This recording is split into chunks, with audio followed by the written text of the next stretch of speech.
こんにちは。今日はアンデルセン童話、マッチ売りの少女、優しい日本語でゆっくり話します。昔々、とても寒い冬の日がありました。雪がたくさん降り、風も強く、街は真っ白でした。その街に一人の小さな女の子がいました。女の子は古くて破れた服を着ていて、靴も履いていませんでした。足は赤くなり、とても冷たそうでした。女の子は手にマッチの箱を持っていました。女の子の仕事はマッチを売ることです。マッチはいりませんか？女の子はゆっくり歩きながら小さな声で言いました。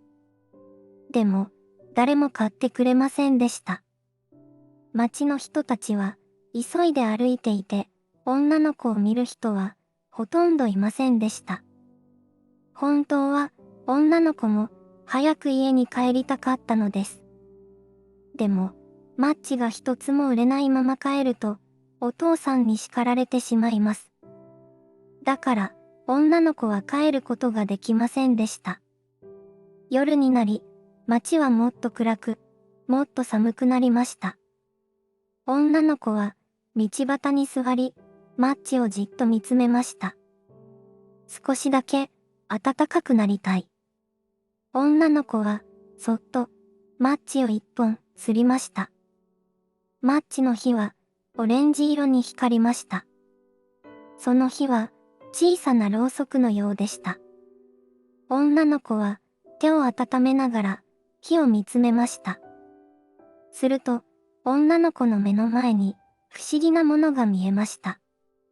それは暖かいストーブでした。ストーブの前で手を広げている自分の姿も見えました。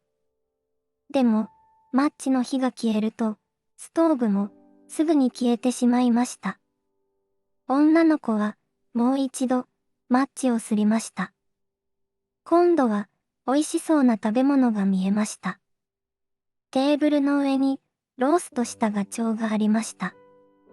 でも、火が消えると、その食べ物も消えてしまいました。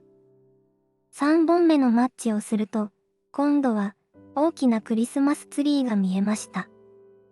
綺麗な光がたくさん揺れていました。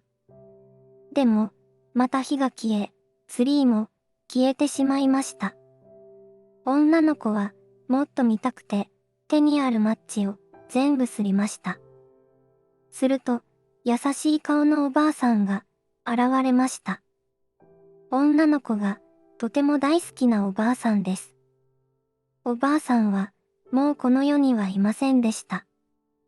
でも、マッチの火の中でにっこり笑っていました。おばあさん、行かないで。私を一人にしないで。女の子は涙を流しながら言いました。おばあさんは女の子を優しく抱きしめました。マッチの火はどんどん明るくなり、二人の周りは眩しい光に包まれました。女の子とおばあさんは寒さもお腹が空くこともない場所へゆっくり上がっていきました。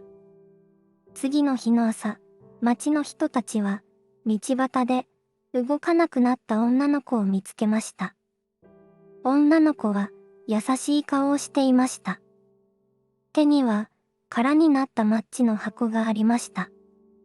これがマッチ売りの少女のお話です。優しい日本語でゆっくり話しました。